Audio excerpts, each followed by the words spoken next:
Hello again, and welcome to another episode of Ballin with Roy and Edwyn. I am Roy S. Johnson, and this is my son, Edwyn. What's up? How you doing today, son? What's up? I'm good, Daddy. How are you? Good. As usual, a lot's going on in sports this week, a lot to digest, so let's get right to it. First of all, like the NBA family, want to say goodbye to Bob Lanier, one of the great centers and one of the great gentlemen in the game. He was truly, and he's there on your left, was a great ambassador for the game, but just a gentle giant. Probably came along a little bit before you were able to watch him play much, Edwyn, but he was a huge man. The big thing he was known for was having the largest feet in the NBA, size 22 sneakers, which was like humongous.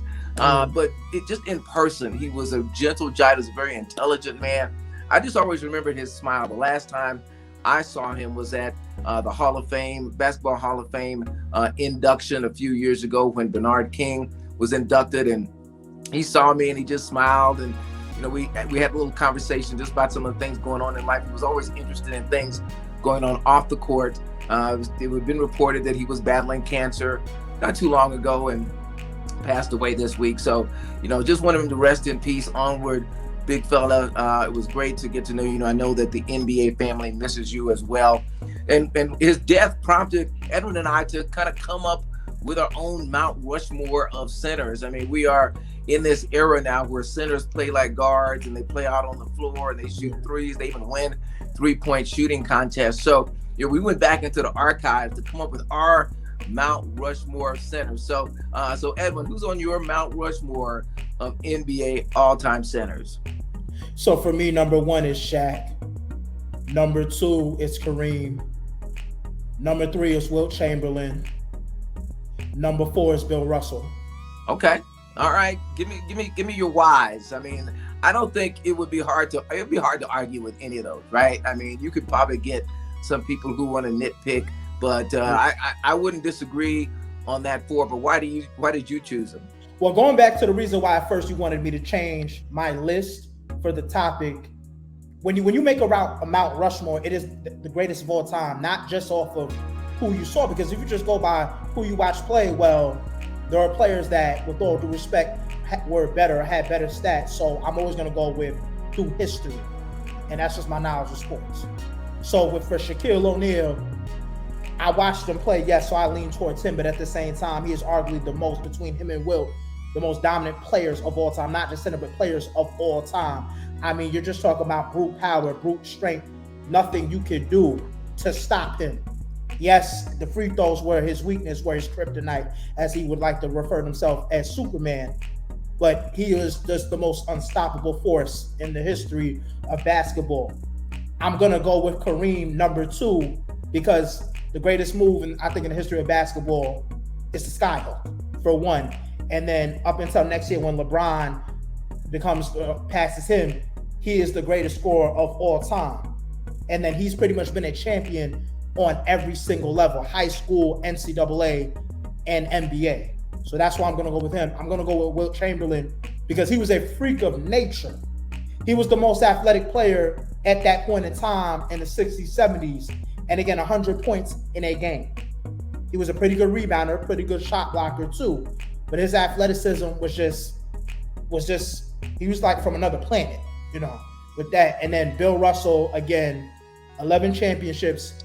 Now, the only thing I will say about his 11 championships, that was at NBA when there were only around, 13 teams or so. And then pretty much almost every year you're going up against the Lakers. Now, again, he outplayed Wilt being 7'1", Bill being 6'9", but he still outplayed him. But again, in terms of ultimate champion, that's why I would give it to him. Yeah, you won't get any argument from me on that Mount Rushmore if you're going with greatest of all time. But let me throw just a little twist, and I'm going to create a Mount Rushmore out of centers that I saw play. And so, unfortunately, I don't get to put Bill Russell or Wilt on that list because I didn't get to see them play either in person or they had retired before I started watching basketball. And there's some other, great centers like Nate Thurmond is another name that often comes up when people talk about great centers. So my Mount Rushmore is just going to be comprising players that I saw play. So I'm going to agree with you. Kareem Abdul-Jabbar, 6 rings, 6 MVPs, 19 All-Star games. And as you see the skyhook there, which I agree, the greatest weapon ever, created, totally unstoppable because you couldn't reach it. You just couldn't reach it. And greatest weapon in NBA history. 5 all-defensive first-team player. He clearly needs to be on this list. We also agree on Shaq. Shaq has 4 rings, 1 MVP, 15 All-Star games. So I got to give it to you. With Kareem and Shaq, they'll be on my Mount Rushmore too. Saw both of them. MVPs too. Absolutely. And then I'm going with Moses Malone. Moses only has 1 ring, but he has 3 MVPs, 12 All-Star games. Was the most indefatigable rebounder ever. If the ball was anywhere near Moses Malone, he was going to get it. And so he has to be among the greatest that I saw play. And then my 4th one, this was tough, was Hakeem Olajuwon.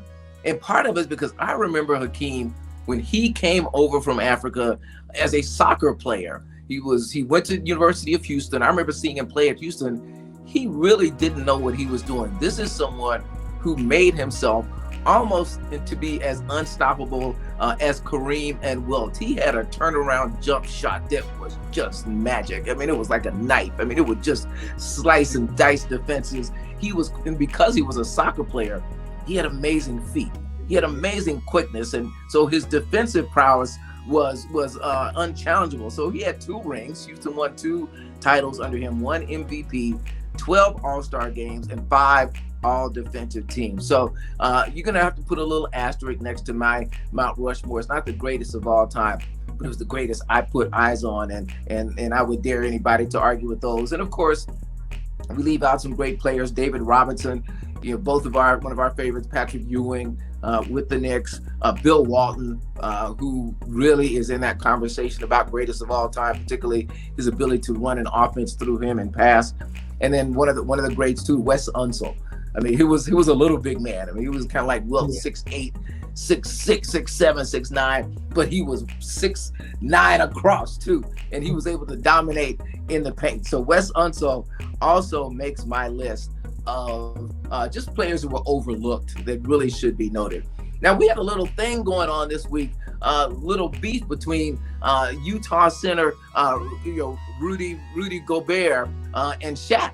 I mean, that was kind of funny. It came up in a talk show, and somebody was saying that Shaq would be unstoppable, and Rudy said, "I would lock him up." Social media went crazy, of course. People who were Shaq fans and people like, who is this dude with the funny name who was hating on Shaq? But as we later found out, not only it was all in good fun. As he mentioned later on, he said, "Look, if you don't feel like you can stop somebody, you really shouldn't be playing." He had no beef with Shaq, but his mentality was that no matter who he was playing, he would be able to lock him up. And so Shaq said, "Hey, I respect you for that." What did you think when you heard Rudy say that, and how do you think it all was finally resolved? I get why he said it. You're not just going to let somebody say, "Oh, they'll dominate you," or just let somebody talk about your game. So with pride and just as a man, he said that, but at the same time, he didn't believe that. There's no way he could believe that, because think about it. Rudy Gobert is a downgrade of Dikembe Mutombo. In 2001 in the finals, look what Shaq did to Dikembe Mutombo, Defensive Player of the Year. Look what he did to him. Look what he did to other great defensive players and even better players than Rudy Gobert. Look what he did to Patrick Ewing, Alonzo Mourning, to those guys. So if he dunked on them multiple times, David Robinson, what you think he's not going to do it to you? Come on. Right. So, but again, it's all in good fun. Anybody who's ever played sports knows that they believe that they can dominate. And as we said, they talked. There's a lot of respect there. And as Shaq said, just because you say something like that doesn't mean you're hating. If you are in that elite circle, you have the ability to talk a little bit of trash sometimes. So I'm not mad at Rudy. He took advantage of the NBA playoff moment, had a good time with it, and all is good. So let's move to the NCAA now. We've talked about this before. The NCAA this year created name, image, and likeness, allowing players to finally capitalize on their own name, image, and likeness in a way they couldn't before. Before, you would go into a sporting goods store, or you go into a campus bookstore, and you'd see jerseys with players' numbers on them, and knowing that none of that money, all that money was going to the university, that players weren't allowed to go out and cut their own marketing deals. Well, that happened this year, and it really kind of became the Wild Wild West. There were very few, if any, regulations. It was starting to become a bit of a recruiting tool that was starting to make people wonder, like, wait, how can we put some controls on this? The NCAA came back finally this week and passed some new regulations, not to try to stop name, image, and likeness, because I think most people believe that the players should have the ability to do this, that it is good for players. It's going to create some interesting dynamics in the locker room if you have one player making $1 million and the lineman making nothing. It also created interesting challenges for schools now as to where this money is coming from, who's actually cutting these deals. Are they offering deals to recruits to just say, hey, here's your NIL deal, just like give them a check, not necessarily even telling them what the product is that they're endorsing. So they're trying to limit the number of third parties that can come in and work directly with players. I think these regulations are at least a start. It may be trying to close the barn door after the cow's already gotten out, but they've got to do something just to make sure it just doesn't become wide open cheating. What do you think, Edwin? I think in time they're going to be more strict on these rules, because you don't want now this to be a factor of why athletes are going to schools now, because they know they're going to make money. Because you also have to think about just in terms of they work hard in school to go to the pros to make money then, and now it's like, okay, I believe yes, they should be able to make money while they're in school, because even just as the average college student, money is a resource that you have less of, especially as a collegiate athlete too. So I believe, yes, they should definitely have an opportunity to make money, especially if money is just only going to the school, but it's being made off of them. But at the same time, you have to have order, you have to have balance though too at that. And I feel like there are many college athletes that would definitely take advantage of that. So they can't just be free. You have to have a leash on them at the same time with this new opportunity. So I think the rule is good. I definitely want them to still be able to have an opportunity to still do it. But you're talking about possibly making millions to a couple of hundreds of thousands of dollars. I mean, that's a big deal for an athlete, for a college athlete. And that's on the top end. I mean, let's face it, most athletes won't make that kind of money, but they'll make better than pizza money, right? They'll get most. You said most though, but what about the stars though? Because even you said linemen though in particular. So it's also position wise too at that. That's gonna cause a lot of friction in a locker room. I know it's going to be interesting because these are young men. It causes enough friction in NFL, in NBA locker rooms. So I can't imagine what it's going to do in locker rooms in college. But again, it is here to stay. Players should be allowed to make money off of their name, image, and likeness. And I know most people talk about football and basketball, but athletes in a lot of sports are doing this because a lot of them are making it because of their own social media footprint. So you've got volleyball players, swimmers, tennis players that are now getting NIL deals because they have large social media followings. And of course, we all know social media is the new currency. So while the most of the attention is on football and basketball, as it should be, because that's where most of the deals are being cut. And that's where most of the angst is for coaches now, because now all of a sudden they are having to compete with NIL deals as they're on the recruiting trail. It's also a benefit for other athletes as well. So good luck. I hope that the NCAA figures it out. But ultimately, it'll be like everything else. It'll find its level, and the competition will continue to go on. It'll continue to be an arms race to see who can get the most and who can be the most. And ultimately, I don't think it'll make that much of a difference in the balance of power. I mean, that's already shifted. The strong teams are going to stay the strong teams. They're still going to recruit the best players. Maybe some of it will spread out now that colleges can offer an NIL deal. Maybe some of the HBCUs will start to get more talent. But ultimately, I don't think it'll shift the balance of power. You're still going to see the same teams in the NCAA college football playoffs. You're still going to see the same teams in the final 8 and the final 4 of the NCAA championship. So it's good for the players, and ultimately, I don't think it'll change the balance of power. What about you?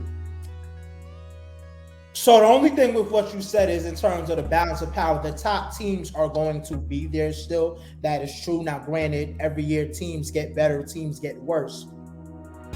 This is definitely going to change recruiting, though, for the HBCU schools and those small schools, though. They're going to start getting the top athletes, though.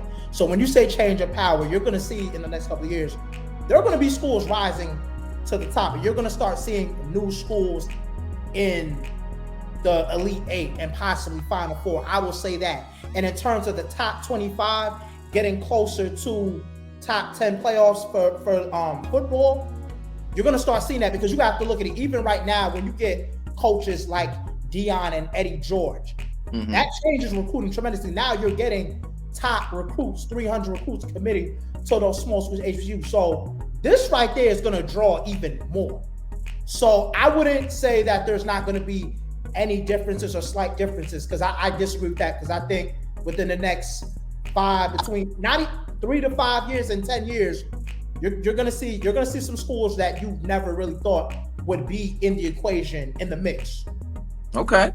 All right, now, as we always do the last few weeks, let's go to the NBA playoffs. And man, did we get it wrong about the Eastern Conference? I know you and I both thought that Philly and Miami would maybe go to a Game 7. We thought Philly would be able to win at home and go to the Game 7. And on the other hand, we thought that the other series would, that Boston and Milwaukee, wouldn't necessarily do that, but they're going to a Game 6 now with Milwaukee looking like they should be able to close it out at home. So we kind of blew it on Philly and Miami. Miami just took them out. And James Harden, man. I mean, James Harden, former All-Star, baller from Houston, came in that trade for Ben Simmons. And it almost looks like, for me right now, they basically got Ben Simmons with some sneakers. Ben Simmons who could play, who at least is playing, but he's not playing very well. Ultimately, if Ben Simmons does come back for Brooklyn, they may end up having the better end of that deal, because right now, James Harden does not look like the player that can be the key, even a complimentary key to winning a title. He was horrible in the fourth quarter of Game 6 when Philly was essentially kind of blown out by Miami.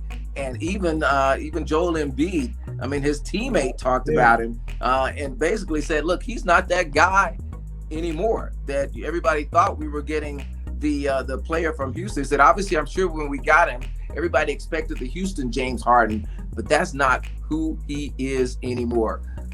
What do you do with James Harden if you're Joel Embiid in Philadelphia now?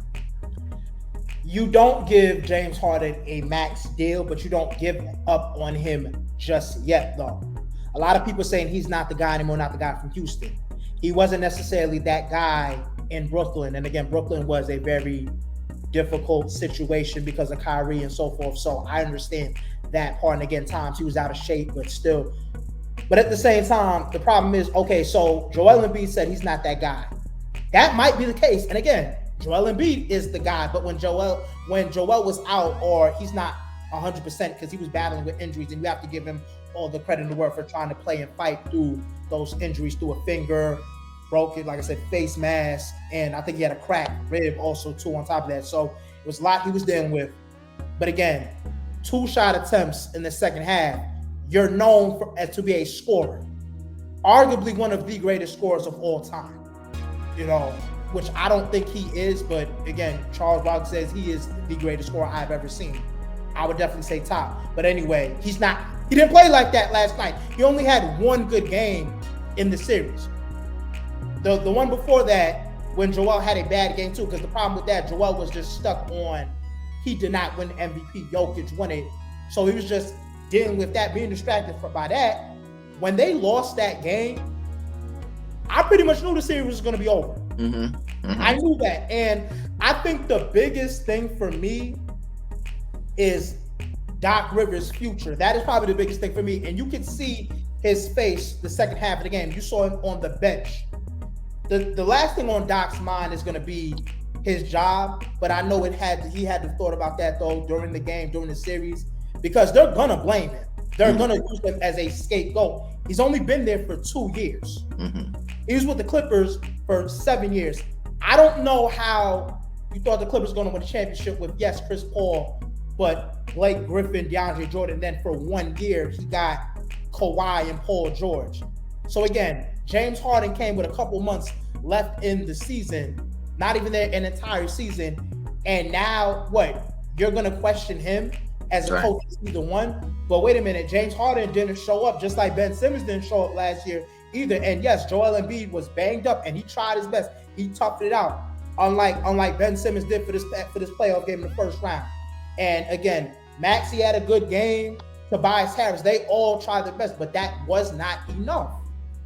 Yeah, there's no question that there's going to be clouds and talk circling around Doc Rivers. I mean, he's a veteran. He knows what's going to happen. And no matter what happens, he'll be coaching next year. There's no question about that. And you're right. He's only been there a couple of years and had some just crazy situations, again, with Ben Simmons and now James Harden, where you look at it and go, okay, you didn't get that player.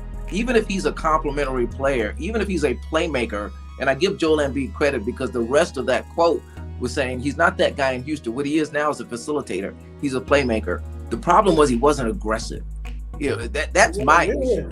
It's like, if you're a playmaker, make plays, make passes, break down defenses, do something to get your teammates in position to make shots.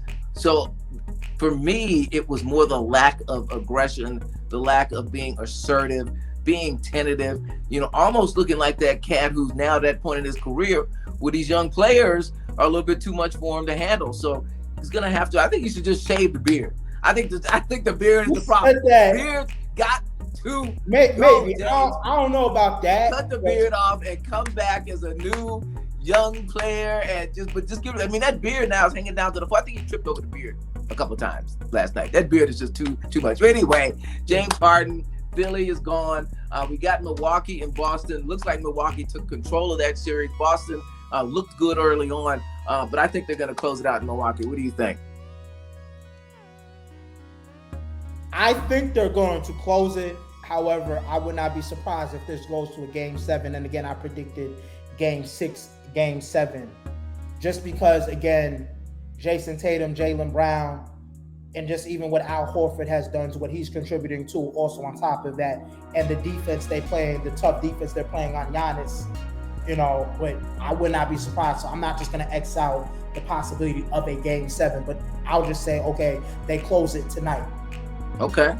And Golden State took some shots from Memphis, but I got to tell you, that was another horrible fourth quarter by Memphis, which probably was predictable with Ja Morant out. When you don't have your star playmaker now, a lot of people make the fact that they are 21-5 without Ja, so they do win without him. But it was so glaring in that last game, him not being on the floor. They were tentative. They didn't know what they were doing. And all of a sudden, you see one bad shot lead to a fast break. Yeah. You see another rush shot lead, and all of a sudden you go from being within 1 to being down by 7 or 8. And they lost the game in the fourth quarter. So I think Golden State's going to come home and run them out. It's too bad that you hate to see any star get hurt in the playoffs. It seems pretty clear he's not coming back for the playoffs. So this didn't turn out to be the series we thought it could be, mainly because Ja Morant is hurt. Look forward to trying to see him come back next year. But I think Golden State closes this one out when they, in Game 6. I think Golden State closed out too, and I wouldn't say it was a total disappointment in the series because, for one, they won 2 games. And they won 1 without Ja too. So give them credit for that. In that last game, though, they were on to something. If you look at it, once Steven Adams came back, they were able to attack the paint and score inside.